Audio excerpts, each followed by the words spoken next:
There are a few different ways to do a group reservation, but this is how we're going to do it today. We are going to go over to the favorites bar and click on add group booking, and that'll bring up the group booking screen.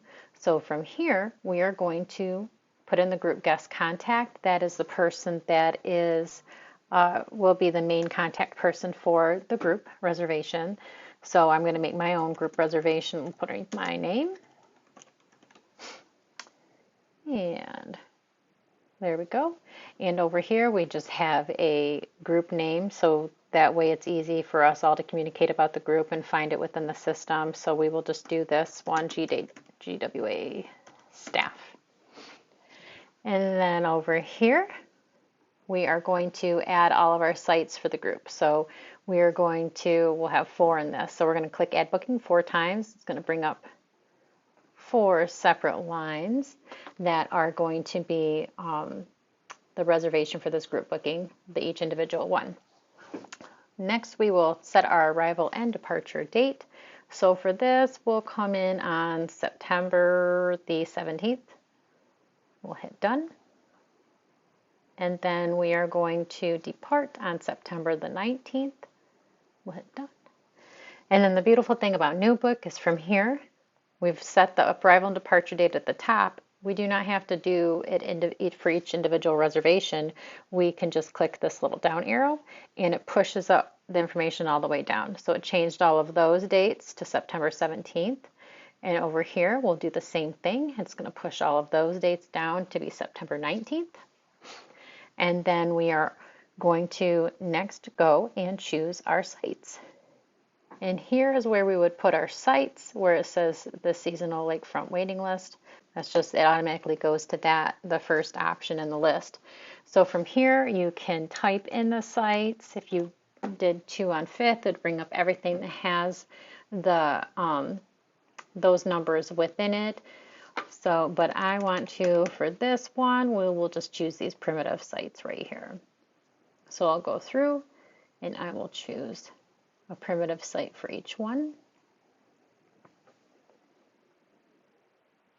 And the last one, goodness.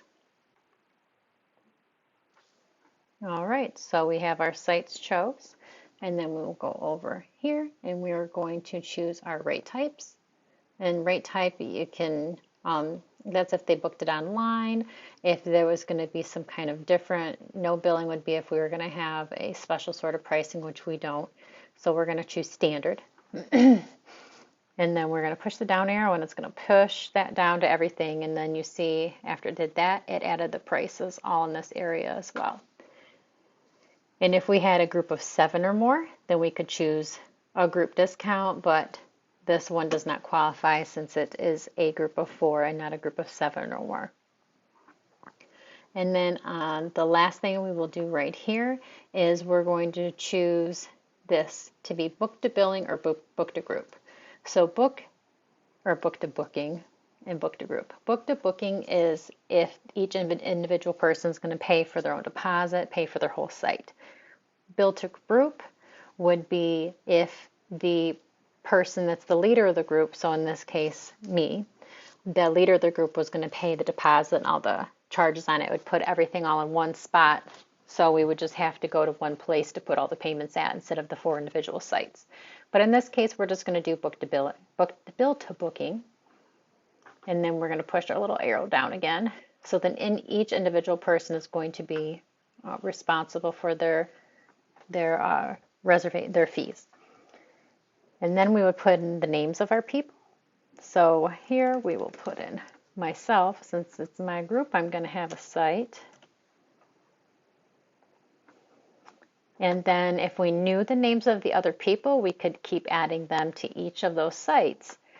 And the nice thing is if we don't have that, or if they're going to call and assign themselves, we can from here, we finish up this reservation, we leave these blank for right now. We are going to go to other details, because just in like a regular single booking, we have to put our booking source and our booking method, and we will do the same thing here. So that's in the other details. And even though there's no asterisk next to this, it still will not save the reservation unless we have this information in here.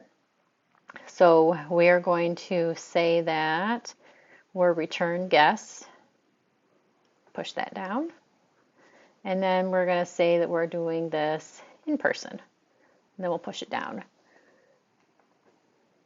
And then there is also, and this is good for marketing purposes or just for our knowledge, we can also choose what they're coming for. So we could have a family reunion. That's why we're coming for is for that. Just an event, the band that's playing, and we can add other custom reasons in there as well. And then over here, the booking demographic, we could see if it's, what type of people are coming in. It's not anything that we necessarily use, but it is something that we can, if we are trying to keep track of a certain thing. So from here, we would just go and hit save. And it created that reservation and this group reservation. You'll notice that there's my name for this booking, so I'm on one primitive. And then there's no guest data for the other 3 sites. So those people, as they call in, they can put their information in there. So we can go to, you can look up the reservation, then you can go in here and just go into the separate booking if you wanted and edit the booking that way. Or we can go in, we can look up GWA staff. We could bring up the group right here. And it brings up that screen that we made all the reservations in. We would go to edit group booking and we could add the person's name in right here. So say it was Sharon Faye.